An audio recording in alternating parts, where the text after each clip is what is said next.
Hey, shalom, shalom. Hi, Rob Tawab La Atam Za Akyakam Yawan Man Rachagadar Charlotte, which is good evening. This is your brother Yawan from the GMS camp in Charlotte. Nacham Atam Kaya Hamalakat Hashemayim Kwara. Repent ye, for the kingdom of heaven is at hand. Kohalayim La La Abanawa Yahweh Bahasham Yahweh Shai Bahasham Rocha Kwadash. Wamashanala Zakwanim and Abu Wamala Akim Shor Rocha Gadar, which is all praises to our Father Yahweh, which means he exists, Bahasham, in the name Yahweh Shai. He delivers in double honor to those and apostles of great millstone. All right, so this is the word chasha, and it says a mouth that is bound. Then it says hush for edenics. All right, which when you go into his word for hush, when you go into his word for hush, that's actually where that word derives from. The word for hush. Well, it popped up a movie, but nevertheless, it does derive from the Hebrew word chasha, and it also sounds like in the phonetic sound. But I actually want to break this word down. All right. So that first character is going to be a cha, which that goes into a wall.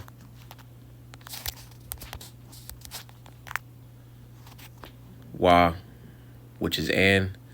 Shana, or la shana to say again. If I didn't already, today is Hayawam, Hadabar Shal Hayawam, which is the word of the day. All right. So, again, the word is chasha. All right, the cha goes into a wall. The sha goes into shan, which is the teeth. All right, your teeth press together. They press. And then the ha is going to be behold.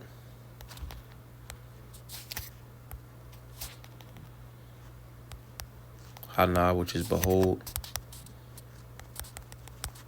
So when we put this word together, it goes into that which divides,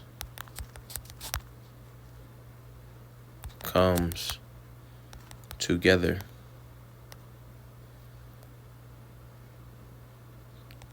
to close,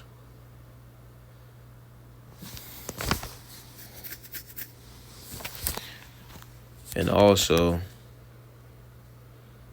has no sound from the mouth. All right, and again, that word is chasha, which means hush. And I just want to get some precepts just going into this, because again, this word is used in various different applications. So the first precept I was going to get is going to be 2 Kings chapter 2. We'll get verse 5, and it says, "And the sons of the prophets that were at Jericho came to Elisha and said unto him, Knowest thou that the Lord Yahweh Bahasham Yahweh Shai will take away thy master from thy head today? And he answered, Yeah, I know it. Hold ye your peace." Which pretty much meant, to be silent. Pretty much don't speak, on that matter. All right. And it says, hold your peace, to be silent, be inactive, be still. All right.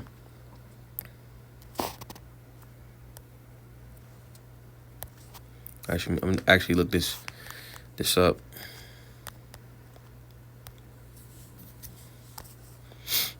And it says, to hold your peace is an idiom that means to remain silent or not say anything about something. Or it says, you do not speak, even though there is something you want or ought to say. Just holding your peace, which pretty much goes into the Hebrew word chasha. All right, I'm going to get another one. This is Tahoyam, Psalms chapter 39, and we'll get verse 2. All right, because at different times, it's very advantageous to, not say a word. This is Tahoyam, Psalms chapter 39 and verse 1. It says, I said I would take heed to my ways, that I sin not with my tongue. I will keep my mouth with a bridle while the wicked is before me. I was dumb with silence. I held my peace even from good, and my sorrow was stirred. My heart was hot within me. While I was musing, the fire burned. Then spake I with my tongue. So pretty much when, King David cooled down, in wisdom, he spoke after that when he got a chance to think upon, whatever caused him to be angry, you see. But going back up to verse 1, it says, I said, I will take heed to my ways that I sin not with my tongue. I will keep my mouth with a bridle, which means to, pretty much watch what you say and control your tongue while the wicked is before me. It says, I was done with silence. I held my peace. All right. Pretty much not saying anything, going back to the definition, that we had got. All right. So let's get another one. This is Qahalat, Ecclesiastes chapter 3, and we'll get verse 7. And it says, a time to rend and a time to sow, a time to keep silence and a time to speak, right now, all right, we're in a time to speak. All right. And then also you're going to have times, in wisdom where it may be best to just not say a word, to not add to a particular situation, All right. Let me get this. This is Yashaya Isaiah chapter 42. And we'll get verse 14. And it says, I have long time holding my peace. I have been still and refrained myself. Now will I cry like a travailing woman.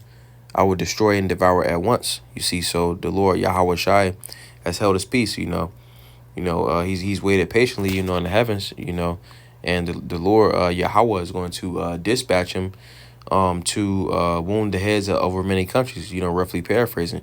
You see, but just the point being that, holding peace ultimately goes into, being inactive, being silent, being silent on the matter. All right. I'm going to get another one. This is Isaiah. This is Isaiah chapter 62. And we'll get verse 1. It says, for Zion's sake will I not hold my peace. For Jerusalem's sake I will not rest, until the righteousness thereof go forth as a brightness, and the salvation thereof is a lamp that burneth. You see? So, all of the men of the Lord had the same zeal. The scriptures tell us, in verse 6, it says, I have set watchmen upon thy walls, O Jerusalem, which shall never hold their peace.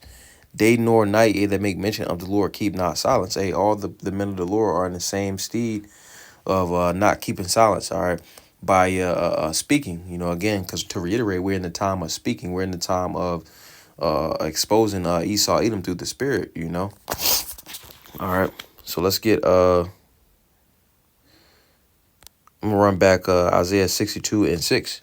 All right, and it says, I have set watchmen upon thy walls, O Jerusalem. You see, the watchmen, all right, that represents the prophets, you see, because when you go into this word for watchmen, it says Shamaryam, and it says to preserve, to give heed, guard, keep, to watch, to save a life. All right, that's ultimately what the men of the Lord are sent out to do, to save the lives of the rest of the elect. It says upon thy walls, you see, because walls are meant for protection, you see, and the Lord is ultimately offering protection, you see. It says, O Jerusalem, which is the people, which shall never hold their peace day nor night. Ye that make mention of the Lord, keep not silence. All right, which when we go into this word for hold peace and keep silence, the word for hold peace, it says chasha. All right, in silence, it says damya, which damya just means another way to be silent or to pause, be at peace. All right. All right, but again, to hold your peace, all right, ultimately it goes into chashar, which you would call in English, all right, hush. All right, that's where hush comes from. It means to keep silent. All right, because again, we know we have to know when to speak, all right, and when to keep silent. All right, which again, la marshana, to say again, hadabar shal hayawam, it will be chasha.